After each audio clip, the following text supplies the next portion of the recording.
Yun na, magandang araw po sa inyo lahat, Luzon, Visayas, Mindanao, pati na rin po sa mga kababayan nating OFW. Welcome po sa panibagong reaction video dito sa Makapili TV. Itong pag-uusapan po natin ngayon, dito tayo ngayon sa ICC. So, sa mga nakarang buwan, ang unang nag-ingay tungkol sa lalabas na raw yung warrant of arrest ng ICC ay si dating Senador Trillanes. So, yun yung yung ginawa niyang panakot sa mga Duterte, sa mga DDS supporter, na June or July daw lalabas yung warrant of arrest ng ICC para hulihin na raw si Pangulong Duterte at yung mga kasama niyang akusado. So, hindi nangyari yun, nasunog siya ron. Kumbaga, ano dyan, naging olat si Trillanes na hindi nangyari yung June or July, lumabas yung warrant of arrest. So, kumbaga, hindi natinag si Trillanes. Ngayon, idinagdag naman niya yung Interpol. So, sabi niya na once lumabas do yung ICC, warrant of arrest ng ICC, at kahit hindi raw makipagtulungan yung gobyerno ng Pilipinas, Administrasyong Marcos, ikikilos daw ang ICC. I mean, yung Interpol para iserve daw yung warrant of arrest kay Pangulong Duterte. So, yun yung naging script nila nung June or July. I mean, nung mga June siguro yun. So, hindi nangyari yung arrest warrant, hindi naglabas ng arrest warrant yung ICC. Kasi wala namang nilalabas na statement yung ICC, kaya nga hindi nga natin maintindihan dito na kung si Trillanes na ba yung bagong spokesperson ng ICC dito sa Pilipinas, kasi siya yung naglalabas ng mga ng mga impormasyon, mga ganyang klaseng impormasyon na kung iisipin mo dapat confidential yan kasi nga International Criminal Court. So dapat medyo ano sila diyan, medyo vigilant sila sa paglalabas ng mga ganyang klaseng statement, pero dahil nga sa dalahira itong si Trillanes, panay ang labas niya ng mga statement na hindi naman official na nilalabas ng ICC. So, June or July, lalabas daw yung warrant of arrest pero hindi nangyari. So, isinama ni Trillanes yung Interpol na yun daw yung magsiserve ng warrant. So, natapos yung June tsaka July, so nag-August na, walang nangyari. So, ito naman, lumabas naman si retired Justice Carpio ng Supreme Court. Siya naman, sinabi niya, September daw lalabas yung arrest warrant ni Pangulong Duterte. So, patapos na rin po yung September, mukhang masusunog din po yung prediction, yung hula ni Justice Carpio. So, siya naman yung naging spokesperson ng ICC. Biruin nyo, no? Dating senador, nagpiling spokesperson ng ICC, nasunog. Ngayon, September, nagpiling naman na spokesperson yung retired justice ng Supreme Court, si Carpio. So, mukhang masusunog din. Ngayon, ito, may panibago na naman po naglalabas ng statement na posibleng ito, mukhang tatakbo to sa pagiging senador. Hindi pa natin sigurado pero parte ito ng Makabayan Block.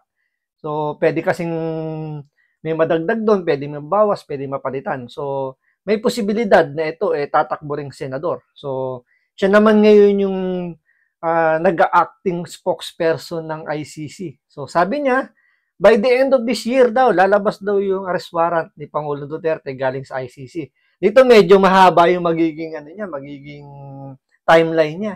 So, siguro natuto siya doon kay Trillanes na nagbigay ng 1 to 2 months na lalabas daw yung arrest warrant, nasunog. So, napahiya. So, si Justice Carpio nagbigay ng 1 month.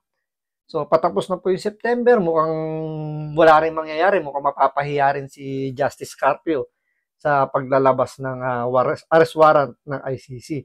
Ngayon, ito, kilalanin natin. Sino tong nagpipiling na spokesperson ngayon ng ICC at mukhang natuto dun sa dalawa at hinabaan niya yung timeline. So, by the end of this year daw, lalabas daw yung arrest warrant para kay Pangulong Duterte. So, yan po yung pag-uusapan natin ngayon. Kaya kung hindi ka pa nakasubscribe sa Makapili TV, baka pwede naman pong pakipindot po muna yung subscribe button. At the same time, palike na rin po ng video. Wala naman pong bayad yan. Kaya, Pindot na. So ito, panoorin po natin tong balitan to at alamin natin sino ba tong personalidad na to na nag-acting spokesperson ngayon ng ICC at ang hula naman niya, by the end of this year, lalabas daw po yung arrest warrant ng ICC para kay Pangulong Duterte. So ito, panoorin po natin. Posible raw ilabas ng International Criminal Court ang warrant of arrest laban sa mga sospek sa war on drugs ng Administrasyong Duterte. Ayon kay Bayan Muna Chairperson Nery Colmenares na tumayuring abogado. Yun, si Colmenares pala. So, nag-iingay po siya ngayon kasi mukhang ito sasabak din po sa pagiging senador. So, siyempre, publicity, kung makikita nyo naman, puro media yung nakuha niya rito. So, nagkaroon siya ng atensyon. Nagkaroon siya ng publicity. So, good or bad, still publicity pa rin po yan. Kahit sabihin mo, nag-e-epal lang yan, kahit na anong sabihin yung statement niyan, gumawa man siya ng kwento o hindi, still publicity pa rin. So, di ba, napag-uusapan sa mainstream media, yan. So, na-interview siya ng mainstream media, at sa social media, nagiging kwentuhan din siya. So, still, publicity. So, paano magkakaroon pa rin ng marka yung pangalan niya na, kumbaga, maririnig na etong si Colmenares, nagiging spokesperson ng ICC at ang hula nga daw niya, by the end of this year, lalabas yung arrest warrant. So, siyempre, kahit paano, marami pa rin naman yung mga anti-Duterte. So, pwedeng makakuha sila ng suporta doon, makakuha siya ng boto para masuportahan yung kanyang pagkandidato kung tatakbo siyang politiko. So, dati itong congressman. So, dahil nga nalaglag yung Makabayan Block, ilan lang yung nakalusot. So, hindi siya napasama doon sa magiging representative ng Makabayan Block. So, ngayon, susubok siya sa ibang pwesto, baka sakaling makalusot uli. Kaya gumagawa ng ingay itong si Nery Colmenares. So, tingnan natin kung ano yung magiging rito ng sitwasyon, kung talagang makakapaglabas ba ng arrest warrant yung ICC. Kasi kahit sa mo kasi tingnan, medyo kumbaga hindi majority kasi na naniniwala na may jurisdiction pa yung ICC dahil nga humiwalay na tayo. So, pagdedebatehan at pagdedebatehan pa yan.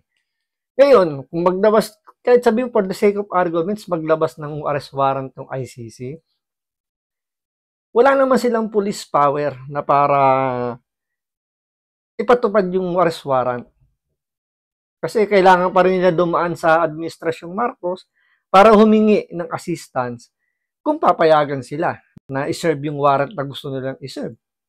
Ngayon, kung tumanggi si Marcos na tulungan silang iserve yung warrant, walang magagawa yung ICC.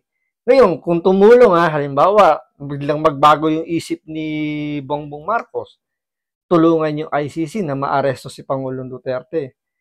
Pwede kasi maging mitsa yun na mapatalsik si Bongbong Marcos sa pwesto. Hindi niya kakayanin kapag once ang taong bayan biglang nag-alboroto dahil sa halimbawa, payagan niya na arestuhin si Pangulong Duterte dito ng ICC through law enforcement natin. So, hindi ganun kadali kasi unang-una diyan, baka hindi pumayag yung mga law enforcement natin, yung AFP or PNP, once na yung dating presidente ay uulihin o ipahuhuli ng mga banyaga. So, tandaan po ninyo, meron tayong sovereign rights. So, baga, meron tayong sariling batas dito na pinatutupad natin. So, pag hinayaan kasi natin o pag hinayaan ng presidente natin ngayon na manghimasok yung mga foreign na ganyan, mga ICC na ganyan, parang sinabi mo na wala ng silbi yung gobyerno natin at pinapayagan natin panghimasukan tayo. Walang pinagkaiba yan na meron yung bahay natin na papasukin tayo ng ibang tao at tuturuan tayo kung paano natin patatakbuhin yung ating pamamahay. Which is meron naman tayong kapabilidad na pamunuan yung bahay natin. So, ganun mangyayari dito. So parang lalabas dito, inutil yung ating justice system at yung ating yung ating executive na mga walang mga silbi. Dahil bakit tayo susunod dun sa mga nagmamagaling? Ba't natin nasabing nagmamagaling? Unang-una, meron tayong sariling justice system. Bakit tayo panghihimasukan ng ICC? Niwalangan nakasampang kaso kay Pangulong Duterte dito sa local court natin. So, ano naging basis ng ICC para kumbaga paano sila nakapaglabas ng ng ng gantong desisyon? Halimbawa, sa kanila guilty. So, paano sila nakapaglabas ng ganong klaseng resolution kung ang nakukuha nila impormasyon ay galing lamang dun sa mga nagrereklamo? O sasabihin nila, kasi hindi naman nakikipag-cooperate sila Pangulong Duterte, paano magkakaroon ng balancing pag-iimbestiga. So, siyempre, kailangan yung ICC makipag-coordinate muna sa Pilipinas, sa gobyerno natin. Sinasabi nga ng gobyerno ng Pilipinas natin, hindi kami makipagtulungan sa inyo kasi meron kami sarili ni justice system. Ngayon, paano naman kami kikilos kung wala naman nakasampang kaso kay Pangulong Duterte? Ang reason naman ni Trillanes, kaya daw sa ICC nag-file ng kaso, dahil daw wala raw kumbaga, nakikita nila magiging bias daw yung ating justice system. So, doon pala makikita nyo, kumbaga, hinuhusga na nila yung korte natin na mga inutil. Kasi nagpapadala daw doon sa pagiging bias daw. So, napakasalimuot po na mangyayari kapag naglabas ng arrest warrant yung ICC. Hindi basta-basta yan, may patutupad na pupunta na lang dito yung ICC, sasabihin, arrestuhin namin itong si Duterte. Guilty sa amin yan. So, di ba parang tinapakan mo naman yung gobyerno ng Pilipinas. So, sa tingin nyo, papayag yung Senate President ng ganun-ganun lang. Siguro yung House of Representatives, baka pumayag kagad, syempre, tinik sa lalamunan nila eh. So, pwedeng nilang payagan kagad yan. Ngayon, itong presidente natin, na alam naman natin, kahit walang paninindigan yan, kahit pa paano nakakapag-isip-isip din yan, at may bumubulong-bulong din dyan, na pwede maging mitsa, na pwede siyang mapatalasik ng biglaan kapag hinayaan niyang maaresto si Pangulong Duterte dito mismo sa Pilipinas. Pwede siguro, halimbawa, yung sinasabi ni Trillanes na kapag once daw, ito isa rin sinasabi ni Trillanes, parang palusot niya to na halimbawa kung hindi daw dito maaresto yung mga akusado ng ICC, once na sila daw mag-travel abroad, pwedeng doon daw arestuhin. Siguro pwede siguro ganun, pero hindi naman ICC yung aaresto. At hindi rin naman yung Interpol yung mag-aaresto. Yung Interpol, wala naman police power yan para mang-aresto. Ang gagawin lang ng Interpol, kikilos lang yan kapag may request galing sa gobyerno ng Pilipinas. Halimbawa, wanted si Duterte, nagtago sa ibang bansa at nakita ng Interpol, magre-report lang yan. O nakita namin si Duterte nandito sa Czechoslovakia, nagtatago. So, makikipagtulungan kami sa pulis ng Czechoslovakia, makipag-coordinate na lang din kayo. So, ganun yung mangyayari. So, paano naman kikilos yung ICC kung wala namang request galing sa Pilipinas? Hindi naman pwedeng sabihin natin yung request lang ng ICC. Siyempre, paano, yung Interpol, makikipag-coordinate din muna yan sa Pilipinas tsaka sa ICC. Titingnan din nila kung ano ba yung reason bakit pinamomonitor ng ICC o pinapa-arrest ng ICC itong si Duterte, wala namang report or wala namang request galing sa Pilipinas. So parang, di ba, parang, bakit ka makikinig dun sa isang tao kung hindi naman confirm yung sinasabi doon sa tinutukoy niya?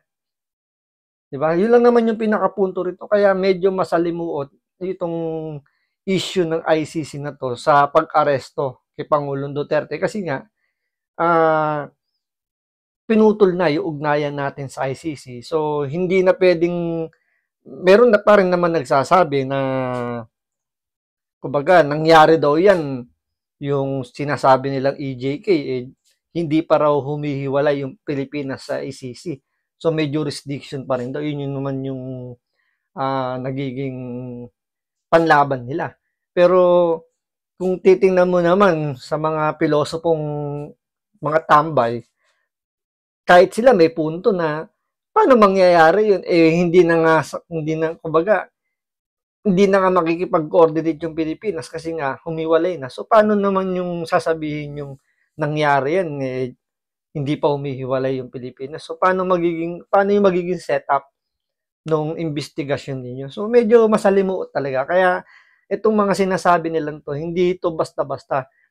Pwedeng sabihin natin na may posibilidad, pero malayo sa katotohanan pang bigla ang pag-aresto. Hindi nangyayari yan. Siguro, kung maglabas man yan, kailangan din dumaan muna sa gobyerno ng Pilipinas at titingnan din natin kung pasok to sa ating saligang batas. Siyempre, meron pa rin tayong Supreme Law, yung Constitution natin. So, doon pa rin magbabase. Kung wala naman doon, so kailangan natin i-amend lahat ng batas natin at kailangan panggawan ng batas yan. So, hindi naman ganun kabilis din gumawa ng batas. Alam niyo naman yan. Naabot, baka nga tapos na yung termino ni Bongbong Marcos, hindi pa napipirman o hindi pa natatapos yung batas na yan para, alam niyo, magkaroon ng jurisdiction uli yung ICC. So, tuloy natin to. Ng mga biktima ng extrajudicial killings, ilalabas ang warrant bago magtapos ang taon, kabilang ang warrant para kay dating Pangulong Rodrigo Duterte. Patapos na raw ang investigasyon ng ICC sa mga pagpatay sa kasagsagan ng kampanya laban sa iligal na droga. Isa rin sa nadidiin sa war on drugs, si Senador Bato de la Rosa na PNP chief noong panahon ng Administrasyong Duterte. Ilang mambabatas ang nanawagan sa senador na humarap sa ICC kaugnay sa mga EJK.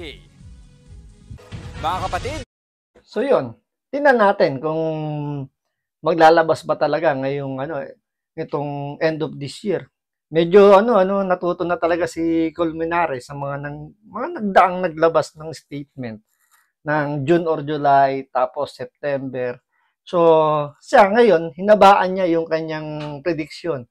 So September, October, November, December. So may 3 buwan pa ang tatakbo bago malaman kung magpapaglabas ng arrest warrant yung ICC. Yan po yung aabangan natin. So, hanggang dito lang po muna. Maraming salamat sa panonood. Ingat po kayo lagi. God bless.